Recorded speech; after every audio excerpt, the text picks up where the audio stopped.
Welcome everyone. It's so great having you here today. You are listening to In China with Michelle Zou, and I'm your host, Michelle. Today we have Mr. Song Li, CTO and co-founder of NewSky Security, on the show together with me. NewSky Security is a startup in our Seattle area, and the headquarters is right across the street of Microsoft. Exactly. Yeah. Today we are going to talk about IoT, which is Internet of Things, and the market trend in China. Okay, so glad to have you here. Thank you, Michelle. So let's first start with this IoT. Sure. What is IoT, Internet of Things, the concept? Mm-hmm. Okay. So technical term of Internet of Things are pretty much the things that can connect to the internet. Basically, it's tiny little computers, big or small, sometimes big, sometimes small, can connect to the internet. You might be wondering, what are they? Actually, they're all over the world. They're around you, next to you. Say, how many people are actually driving here today? You know, if you're driving, you have cars, and you have computers in your cars, and if you have a smartphone, it can be considered as the Internet of Things. If you have smart TV in your house, if you have sometimes people have refrigerators connect to the internet, those are all Internet of Things. If you have like a Fitbit or like a Xiaomi wristband, exactly, right or here. smartwatch, yeah, that's considered Internet of Things. So basically, just make it simple. Any devices, anything that is connected to internet. Exactly. That's Internet of Things. Yes. All right, so why is it important? And what's that connection to the company you guys are working on, the startup, NewSky Security? Sure. So first of all, our company works to secure those things, Internet of Things. If you think about how many devices are out there, you might be surprised that the actual number of things that are connected surpassed the number of people in the world just last year, according to Gartner and ZDNet. And according to Gartner, 70% of them are not properly connected to the internet, meaning they can somehow be hacked.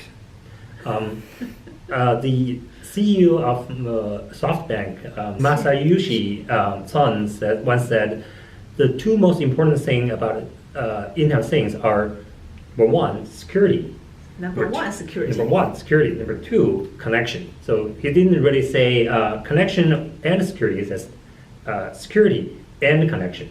Mm-hmm. So our company is there to provide secured link of the things to the internet. And our mission is to secure every device in the world. Wow, that's a big mission. Yes. Yeah, so many devices there. And the number you pointed out, 70%. Yes. Those things on the internet are not secure They're today. not secured. That's scary. It is. Yeah. So think about a device. When it's not connected, then it's safe. Yes. But sometimes it's useless. Exactly. But when it's connected, then there's opportunities for some people to hack into it. Exactly. Bad guys to really hack into it and steal your data, maybe corrupt your files, or get your personal information, or sometimes even send a malicious command to make the device and do bad things. Wow. So I'm curious about how did you guys start it? Sure.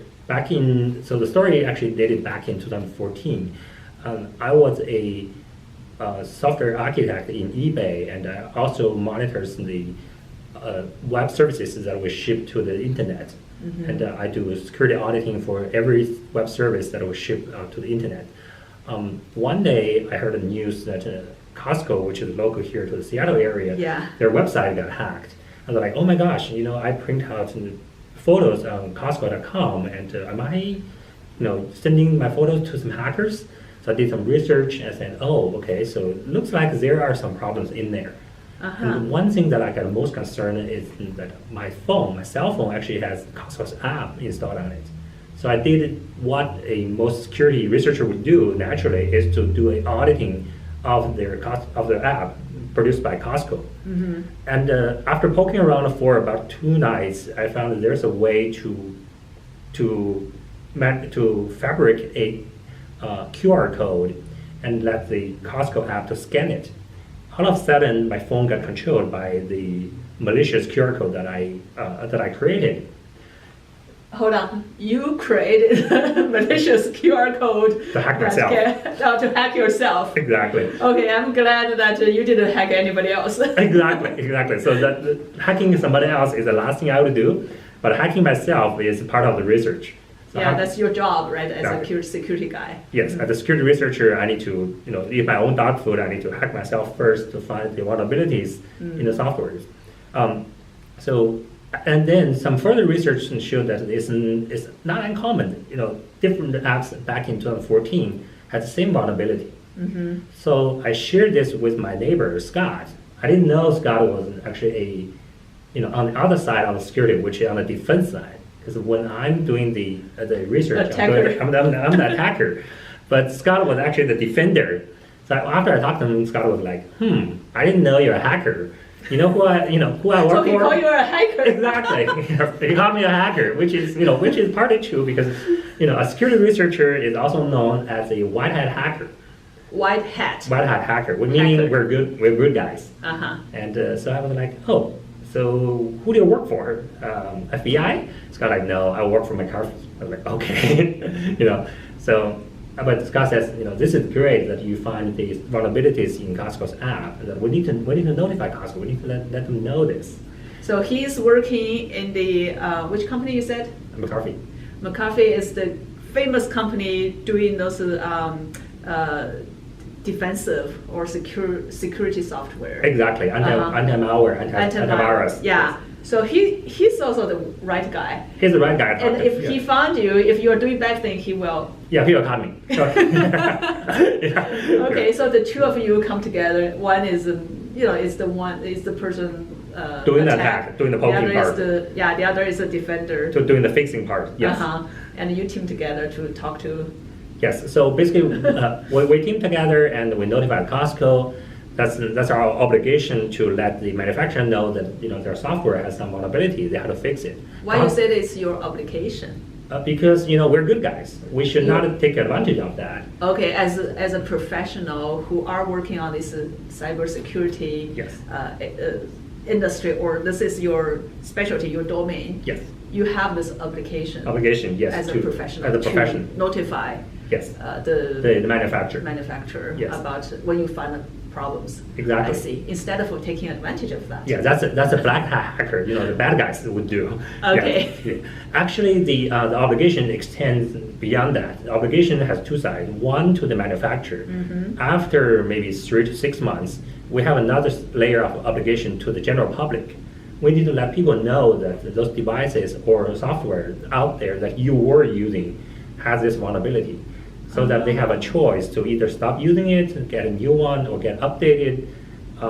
But first, we need to let the manufacturer know so that they get a chance to fix it. Why 3 to 6 months later? Because we need to give the room for the manufacturer to create a patch or create a new version to fix it. I see. Yeah. Otherwise, the bad people will know it, and then they will take advantage of it. So from the industry way of doing it, or in your words, obligation. Yes. One is you notify the manufacturer, and allow them the time to fix it. Exactly. Then after some time, you notify the public. The general public. Yes. General public. Yes. Okay. Yeah. So after about actually Costco acted really fast. They fixed the problem, and after 3 months, we still waited for 3 months. We came up with a research paper and we published in the International Security Conference. We basically say, hey, we found this and we worked with Costco. Costco did it graciously. They fixed it. And here's why the problem happened. In the future, whoever's writing this kind of software should avoid this kind of mistake. Okay. Yes. And we were fortunate. In that conference, Scott met some investors. They're like, oh, you guys can do this. We're like, yeah, that's what we do. And those guys were like, we are also in the security industry. We want to give you the chance, give you the seed money to do more research, actually to build a tool so that you can find more vulnerabilities like those. We don't want people to use, vulnerable devices or apps, like mobile app, like, IoT devices. That's how the companies get started. Okay, so before you guys went to the conference published this, you haven't really started a company. Not yet. Just two good friends, neighbors. Exactly. We were just poking around. Yes. Yeah. So the investors helped you guys to really form this company. Exactly. Yeah, give you the money, go and do this. Exactly. Yes. Before that, we were like, maybe this is a technical discovery, but we didn't know there's a market potential for this. But the investors we believe there's a great potential for fixing the vulnerabilities of mobile devices and Internet of Things. So we started this. And here you go, the money. Yeah. Here you go. We got some money, and later on they pour in more money, so that we started building a team. And we started buying devices that we poke around, we do research, and we found more vulnerabilities. And I assume you guys, both of you, quit from your normal job. Yes. Scott was a brave one. He quit first from McCarthy and started doing this. I had some unfinished tasks with eBay, so I lagged behind a little bit. But by end of 2015, we both joined the company full time. Yes. Okay. Yeah. Two technical guys. Yeah. We didn't know that we need marketing guys, we need salesperson, we need the vision, but we just jump into it and we start to learn to swim before we know even how to swim. Typical technical startup. Exactly. Okay, so this show is about China. Yes. Tell us a little bit more about how is that relates to China, because I know one of the reasons why I invite you here is because the big market. Exactly. Yeah. Exactly. So tell us a little bit more about how your little startup. I know you guys are doing business in China. You have customers there. Yeah. Yes. How did you guys started from here? And what's the connection back to China? And your first few success was in China. Yeah. Sure. Actually, I believe the technology actually led us to China. Initially, we started the company here in Seattle, and we were because we live here and we have the candidates here. We have the talents here. But after doing the project, and we started buying devices, and we started looking at the mobile apps, we started looking at the devices that mobile apps control. We found that most of the devices are actually built in China. Right? Oh my gosh, those guys build those devices, and we found vulnerabilities. We need to talk to them. We need to let them know. We have cameras, we have smart locks, we have smart POS machines, and we even bought a computer inside a car to look at it. And after we opened up the box, it's made in China. We got to talk to those guys. So, okay, what I heard is even though some of the products today in the U.S. market, it's a U.S. brand. Yes. It's probably said made by the U.S. company, but the manufacturers are in China. Yes, many of them are. Yes. I'm not blaming those companies or the China manufacturers. Some of those devices have the software that was designed supposed to be used in China, and when the U.S. market needed, people simply just put a different brand, like a sticker on top of it, and ship to the U.S. And all of a sudden, things start to become weird. Say, a camera that's used here in the States are sending data to a server that's supposed to be in China, simply because nobody really updated the firmware. I see. And people get suspicious, like, why my camera at my home is talking to a server in China? If they fix the problem before shipping or maybe fixing the website or the server address before they start selling in the U.S., it'll be perfectly safe. But other things are simply because people, software developers are not trained to build secure things, because most of the developers know how to build a perfect, good-looking, perfectly functional software.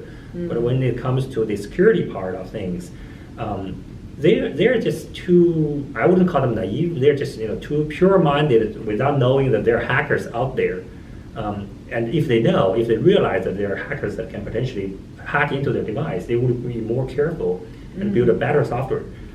So maybe people, they are looking at the functionality, they want to realize that, but they haven't really thought too much about it. About the hackers, yes. Yeah, yes. They didn't know there are people like you. Like me, exactly. Luckily you are the good guy. Yes, exactly. Yes, most of the software developers that I met, that I used to manage, are like that. They're really great guys, and directly joined the company after graduating, not knowing how many bad guys are actually out there. It's a scary world out there, especially when IoT are computers that are no longer used in labs or in the company. They're used in our daily lives, and where bad guys can actually get their hand on it. Wow. Yeah, that's a market change. I'm not blaming the engineers. It's a market change that exposed those computers to the bad guys. And so we found that, and we started talking to people, not just manufacturers, but also people who use those devices to provide services. Say we talk to a smart POS manufacturer in China. They don't really build those devices. They bought it from the device manufacturers. Yeah. And they start to give those POS machines to merchants for them to pay, to make payments. The POS, The that's POS. where your credit card goes. Exactly. Yeah. Where your credit card goes, where your account number got stored into, and then where the amount of money you're spending actually goes from the POS machine to the cloud and coming back. Right. And when you talk about money, you're attracting a lot of hackers without knowing it. We talked to them, and they become one of our first customers in China. And we start to looking at other devices, and more and more customers are coming and say, "Oh my gosh, I didn't know that my device can be hacked," and they start to talk to us. So that's one thing. The market in the manufacturers brought us in China. Also, I think fairly, to be fair, China is more advanced in terms of using those Internet of Things to automate a lot of things. China is more advancing compared to even US. At least in this aspect, for using smart devices. Say, if you go to China, you will know that there's, the shared bikes system. In China, people sell, in big cities, people don't just walk, right? Mobike and OFO. OFO. Yes, OFO. Orange color and yellow color bikes. Exactly, orange color, and we even have OFO here in Seattle. Yeah, I saw a lot of those bikes in University of Washington, Yes. where you graduated. Exactly. Yes, I many years ago. Yes. So in China, people use their smartphone to scan their mobike or OFO and to unlock them. Yeah. So people are using those, and people are using smart POS machines to make payments. People are even using smartphones to make payments.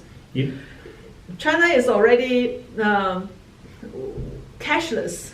I think Exactly. that's the right word, right? Exactly. Yeah, because in China, people go from cash directly jumped over that credit card, plastic cards, Exactly. to mobile. Exactly. So there's a joke that even the beggars on the street, Yes. they Oh, yeah. prefer to get the money on their from phone. scanning a QR code. Yes. Right. They have a QR code to give me money in this way versus give me the cash. Exactly, because nobody carries cash in China. I visit China almost like once every quarter because we have business in there.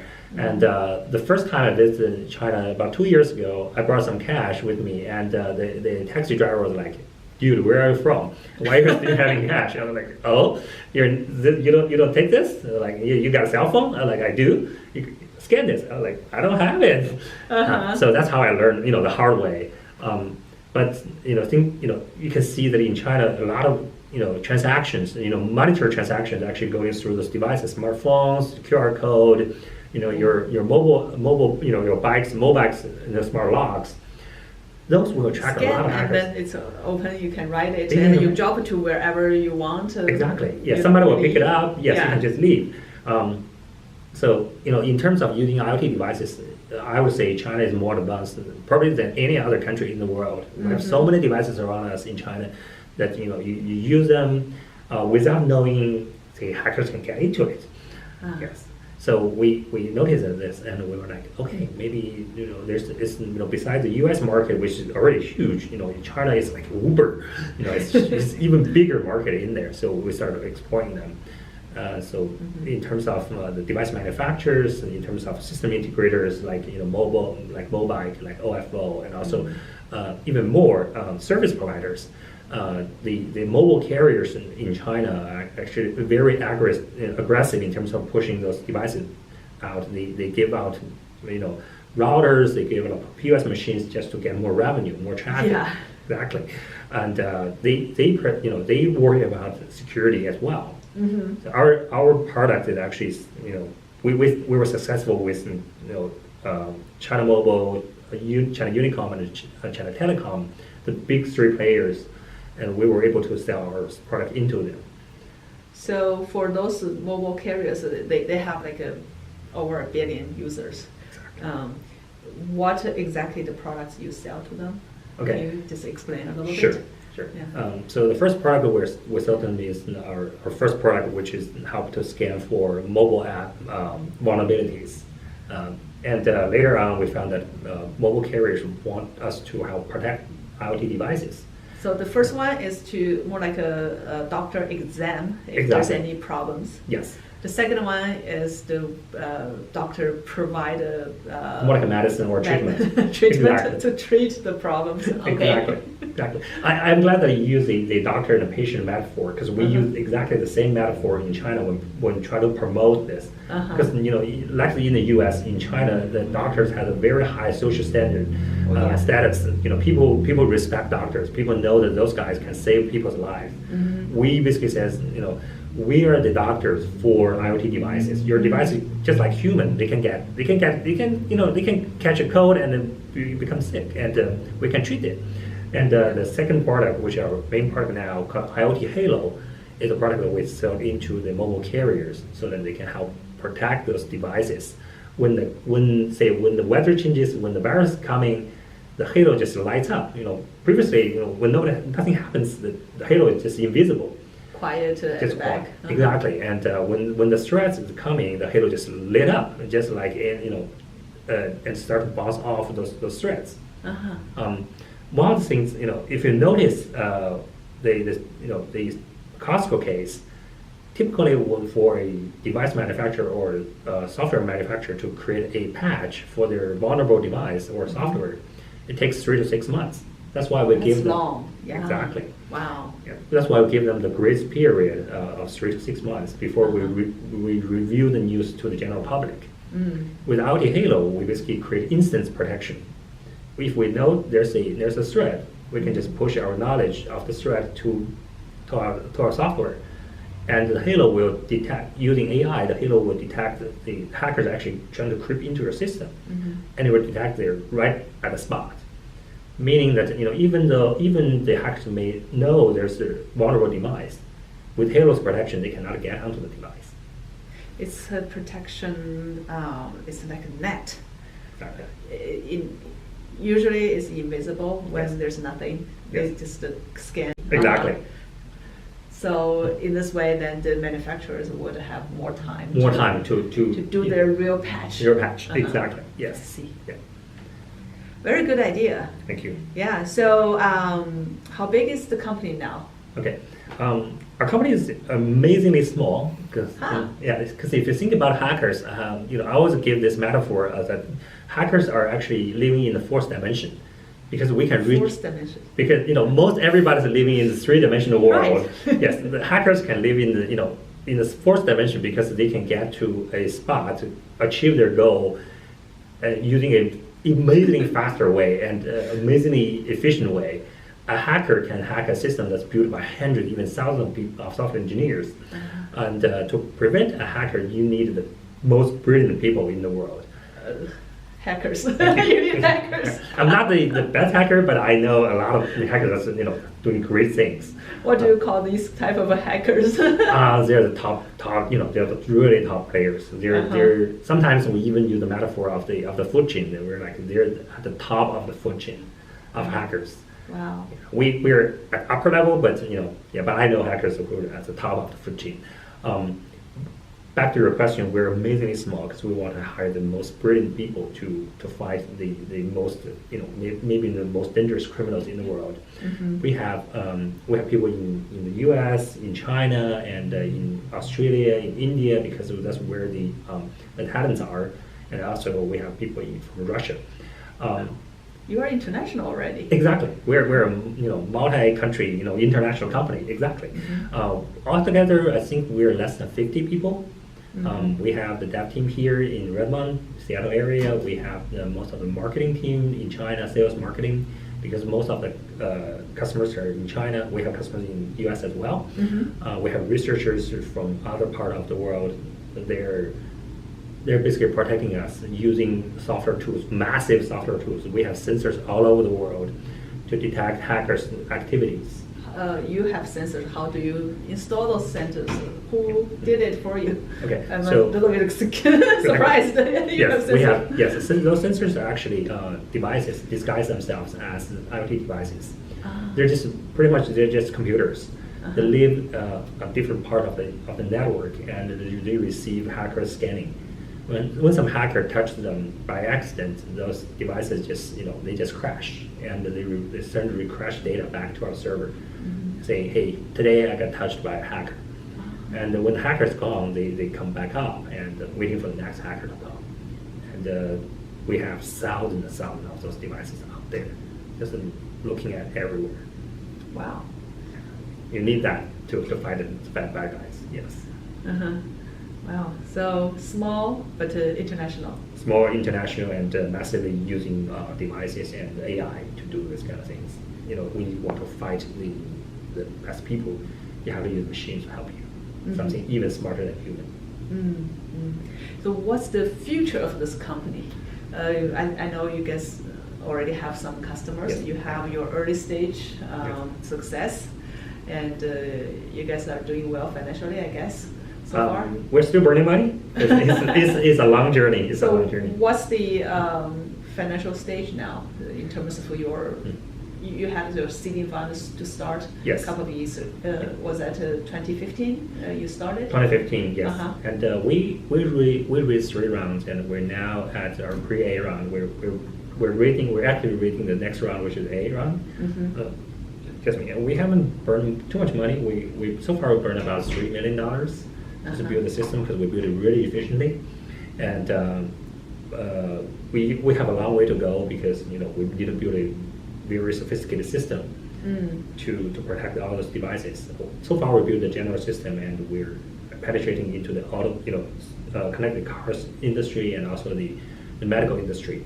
But we want to get into even better industries like POS machines, and maybe we will touch the blockchain part of things because we have that's a hot word today. exactly, Blockchain, right? Blockchain, exactly.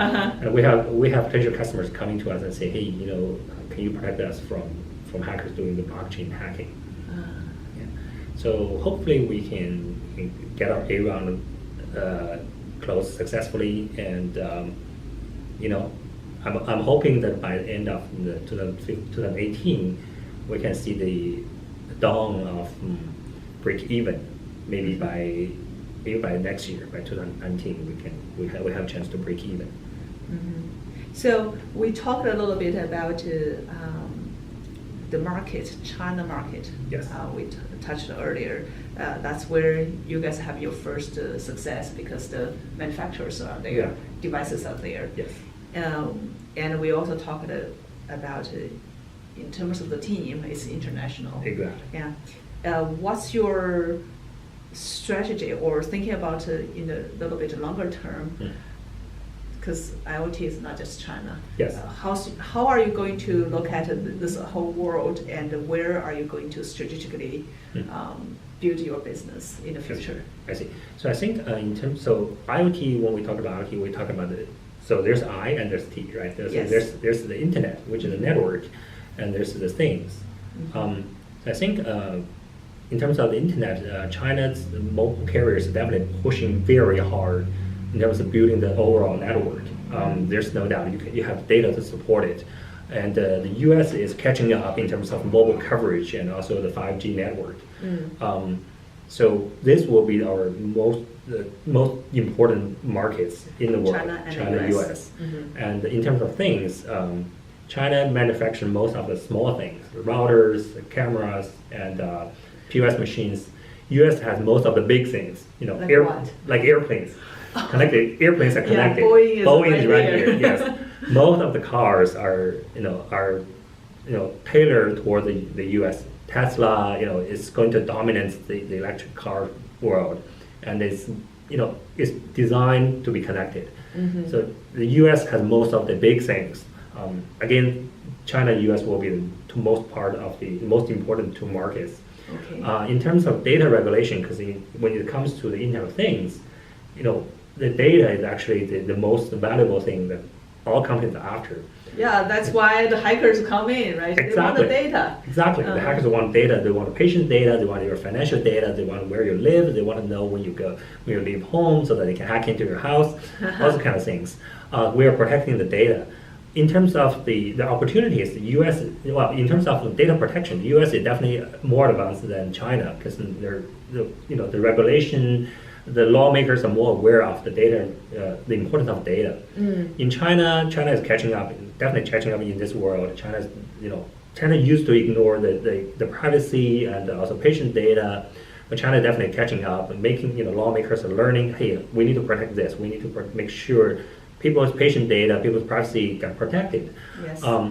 Which, in an ironical way, give us more opportunity in China market, because it's less protected.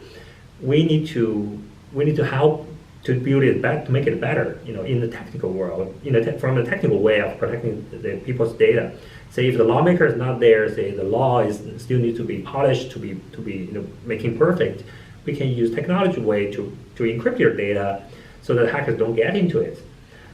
Okay, that's a very interesting point, because in China, one is the regulation is not very sophisticated yet. Exactly. Yes.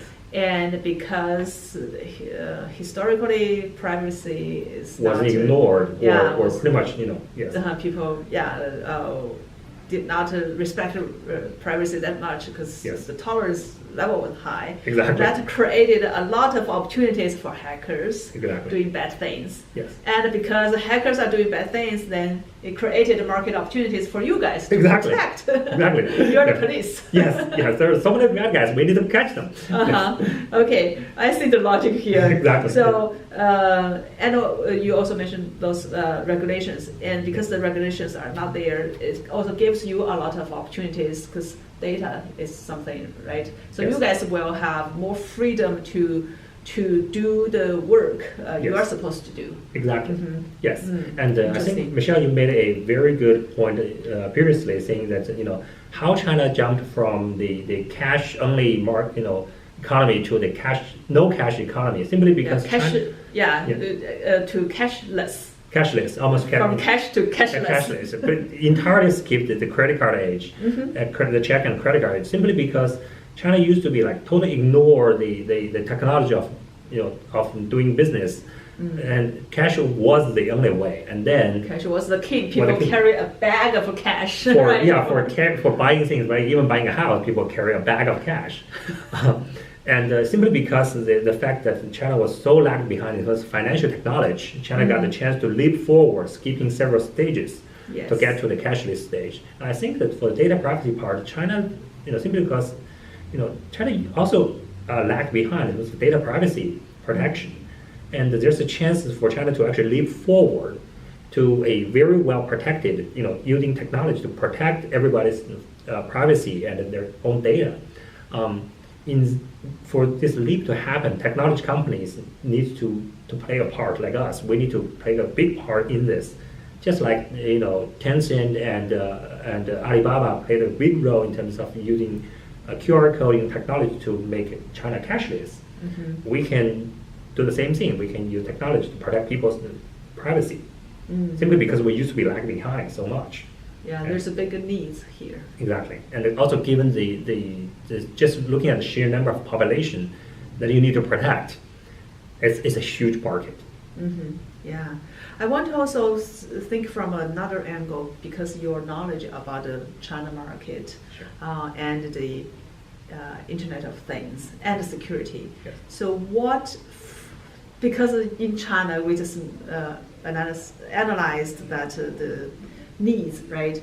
Then what are the opportunities for technology companies, or maybe for anything you can think about, that given the market is not mature, Yes. what are the opportunities for them to enter into China at this stage? Mhm. This is one question. Sure. Another question is that what are the things they need to watch for? watch out for. Yes. When they want to tap into this opportunity. I like this. I like those two questions because one is the opportunity, the other one is more like the threat. That's a very hacker-minded way of doing things. Yes, you need to know the opportunity. Also, you need to know the dangers to get in. Right. Let me answer your first question. So, what are the things, opportunities out there?